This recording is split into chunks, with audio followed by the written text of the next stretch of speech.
अगर human values नहीं है, ह्यूमैनिटी नहीं है, ह्यूमन राइट्स नहीं है, फिर तो वो डेमोक्रेसी है ही नहीं।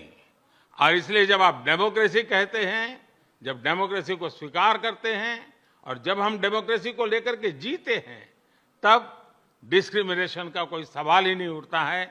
और इसलिए भारत सबका साथ, सबका विकास, सबका विश्वास, सबका प्रयास, उन मूलभूत सिद्धांतों को लेकर के, और इसलिए हम चलते हैं।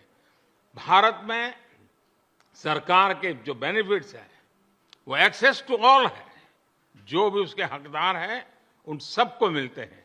इसलिए भारत के लोकतांत्रिक मूल्यों में कोई भेदभाव नहीं है, न धर्म के आधार पर, न जाति के आधार पर, न उम्र के आधार पर, न भूभाग के आधार पर। देश के प्रधानमंत्री अमेरिका में कहते हैं कि डिस्क्रिमिनेशन नहीं होता है, तो फिर मणिपुर में 300 चर्चेस को जला दिया गया। बताइए वो क्या है? डिस्क्रिमिनेशन नहीं तो क्या है? मणिपुर में एक डीजीपी जो क्रिश्चियन कम्युनिटी के थे, ट्राइबल थे, उनको आप हटा दिए, वो डिस्क्रिमिनेशन नहीं है तो क्या है? बताइए आप। खुला डिस्क्रिमिनेशन है ये। और ऊपर से आप यूनिफॉर्म सिविल कोड की आप बात करते हैं। नहीं इसलिए कि वो जब इंडिया को आए थे तो प्रधानमंत्री ने उनका वेलकम किया था ना। प्रधानमंत्री ने वो मशहूर सूट पहनकर उनको अपने हाथों से चाय पिलाई। प्रधानमंत्री ने बड़ी तारीफ की उनकी। कई हमने जॉइंट स्टेटमेंट या एग्रीमेंट्स हमने साइन किए। अब जब एक यूएस का एक्स प्रेसिडेंट भारत के ताल्लुक से ये कह रहा है, तो फिर उस पर तो सरकार को सोचना चाहिए। और फिर प्रधानमंत्री जब डिस्क्रिमिनेशन नहीं होता की बात कर रहे हैं, फिर मणिपुर में क्या हो रहा है? 300 चर्चेस को जला दिया गया।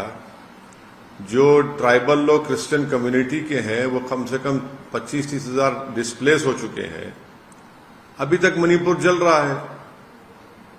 अब तो राइट नाउ, ये तो हम अब की बात कर रहे हैं आपको मणिपुर की, तो वो डिस्क्रिमिनेशन की बेहतरीन मिसाल है मणिपुर। मणिपुर में इस सरकार ने उसको उसके हाल पर छोड़ दिया, जलने दिया। आपकी जिम्मेदारी है, सरकार की जिम्मेदारी है, केंद्र सरकार की, मोदी सरकार की जिम्मेदारी थी उसको, उस वायलेंस को रोके, वहां के ट्राइबल लोगों को आश्वासन दे कि भाई ऐसा कुछ नहीं होने वाला है आपसे।